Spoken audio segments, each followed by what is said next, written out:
کہ ماں کے ساتھ بدتمیزی نہیں کرنی چاہیے۔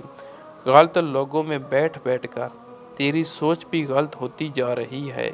تجھے تو اپنی ماں سے بھی بات کرنے کا پتہ نہیں کہ ماں سے کیسے بات کرتے ہیں۔ امجد کو اپنی امی کی یہ بات سن کر غصہ آ گیا تھا اور غصے کی وجہ سے اس کا چہرہ لال ہو گیا تھا۔ اس نافرمان نے اپنے پاؤں کا ایک جوتا اتارا اور اپنی امی کو مارنے لگا، اور مارتے مارتے اپنی امی کو گھر کے دروازے سے باہر گلی میں لے گیا، جہاں سب لوگ مریم کو اپنے بیٹے امجد سے مار کھاتے دیکھ رہے تھے۔ مریم سب لوگوں کے سامنے ایک تماشا بن گئی تھی۔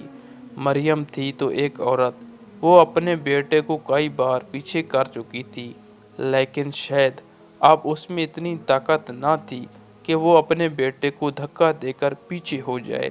پھر امجد نے ایک جوتا اپنی ماں کے منہ پر دے مارا تھا۔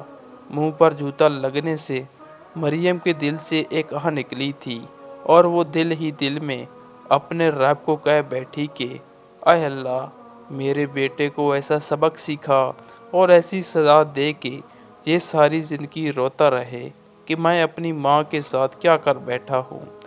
پھر امجد گھر چلا گیا اور اندر سے جا کر دروازہ بند کر کے سو گیا تھا، اور مریم ایسے ہی گلیوں میں بھٹکنے لگی تھی۔ آس پاس کے لوگ مریم کو کھانا بھی دیتے تھے، پر مریم کھانا نہ کھاتی تھی اور ہر وقت اپنے رب سے باتیں کرتی رہتی تھی کہ یا اللہ، تو نے یہ کیسی اولاد عطا کی ہے، مجھے اس سے بہتر تھا کہ میں بے اولاد ہی رہتی۔ مریم ایک ہفتے سے بھوکی پیاسی کبھی کہیں تو کبھی کہیں رہ رہی تھی۔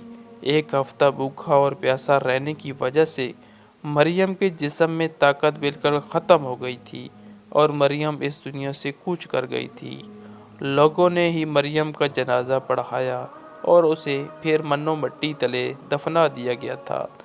دوسری طرف امجد کے پاؤں کو نہ جانے کیا ہو گیا تھا کہ اس کے پاؤں میں ایسا درد اٹھا تھا کہ اس کا پاؤں ٹھیک ہونے کی بجائے دن با دن سوجتا جا رہا تھا۔ امجد نے مختلف شہروں کے ڈاکٹروں اور ہسپتالوں سے اپنا علاج کروایا، پر کسی کو یہ پتہ نہ لگا کہ امجد کے پاؤں کا کیا مسئلہ ہے۔ پھر آخر کار ڈاکٹروں نے کہا کہ امجد کے پاؤں کی انگلیاں کاٹنی پڑیں گی، اور ایسا ہی ہوا۔ انگلیاں کاٹنے کے بعد امجد نے شادی کر لی تھی۔ شادی کے ابھی چند دن ہی ٹھیک گزرے ہوں گے کہ پھر امجد کا پاؤں سوج گیا تھا، اور اب اس سے کوئی کام بھی نہ ہوتا تھا۔ وہ تو اس کی بیوی سغرا کے گھر والوں کی مہربانی کی وجہ سے اس کے گھر کا خرچہ چل رہا تھا، اور وہ ساتھ میں امجد کا علاج بھی کروا رہے تھے۔ امجد کا پاؤں ٹھیک نہیں ہوا تھا، اب پاؤں کے ساتھ ساتھ اس کی ٹانگ بھی سوج گئی تھی، اور اسی وجہ سے پھر اس کا پاؤں بھی کاٹنا پڑا تھا۔ پھر کچھ مہینوں کے بعد اس کی ٹانگ بھی کٹ گئی تھی۔ امجد کی بیوی سغرا، جو کہ امجد سے کافی امیدیں لگائے بیٹھی تھی، اس نے جب دیکھا کہ شادی کے بعد امجد صرف بیمار ہی رہنے لگا ہے اور 5 سال ہو گئے ہیں، میرے گھر والے ہی اس کا خرچہ اٹھا رہے ہیں، سغرا نے سوچا جب یہ ان 5 سالوں میں مجھے خوش نہیں رکھ سکا تو آنے والے وقت میں خوش رکھے گا۔ اس نے پھر امجد سے طلاق لے لی تھی اور وہ امجد کا گھر چھوڑ کر چلی گئی۔ پہلے تو امجد کو سغرا کے گھر والوں کا سہارا تھا، لیکن اب اس کے پاس کچھ بھی نہ تھا۔ وہ گلی کی ایک کونے میں بیٹھ کر بھیک مانگنے لگا تھا، اور اب وہ اپنا علاج بھی نہیں کروا سکتا تھا، کیونکہ بھیک سے مانگے ہوئے پیسوں سے صرف وہ اپنا پیٹ بھرتا تھا۔ اب اس کی دوسری ٹانگ اور پاؤں بھی سوج گیا تھا، جیسے پہلے والی ٹانگ اور پاؤں سوجا تھا۔ پہلے تو وہ ایک ٹانگ کے سہارے پر چل لیتا تھا، لیکن اب تو وہ چل بھی نہیں سکتا تھا۔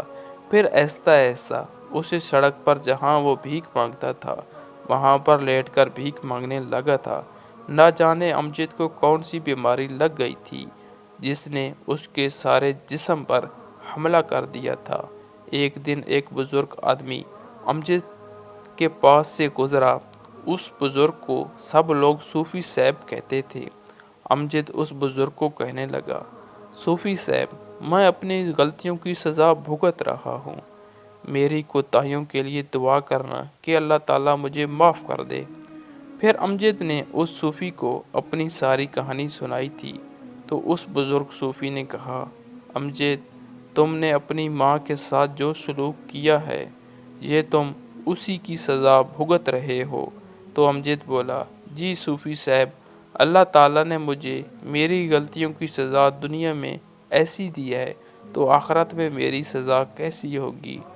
شاید امجد کا آخری وقت آ گیا تھا۔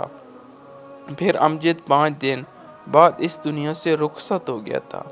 امجد کی حالت ایسی ہو گئی تھی کہ اسے لوگوں کو بدبو آتی تھی، اس لیے جو لوگ اسے بھیک دیتے تھے وہ بھی دور سے ہی پھینک دے کر چلے جاتے تھے، اور جب امجد کی لاش کو لوگوں نے دیکھا تو کسی نے بھی امجد کا جنازہ نہ پڑھایا تھا اور نہ ہی اسے دفنایا گیا تھا۔ بس کوے اور چیلوں نے ہی اس کا گوشت کھایا تھا۔ یہ تھی امجد کی زندگی، جس نے خود ماں کو جھوتا مار کر دوزخ خرید لی تھی۔ امجد کو ایسی سزا ملی تھی کہ لوگ اس کو دیکھ کر نصیحت حاصل کر رہے تھے، اس لیے کبھی بھی ماں کے آگے اونچی آواز میں نہیں بولنا چاہیے اور نہ ہی ماں کی نافرمانی کرنی چاہیے، کیونکہ اگر ماں کا دل دکھ جائے تو نہ جانے کون سی آہ یا بد دعا ماں کے دل سے نکل آئے، جس سے دنیا میں ہی زندگی جہنم بن جاتی ہے۔ ماں کی دعا عرش کو ہلا دیتی ہے اور بچوں کی زندگی بھی سنوار دیتی ہے، اس لیے ہمیشہ والدین کی خدمت اور ان کی فرما برداری کرنی چاہیے۔ اللہ تعالی ہم سب کو اپنے والدین کا فرما بردار بنائے، آمین۔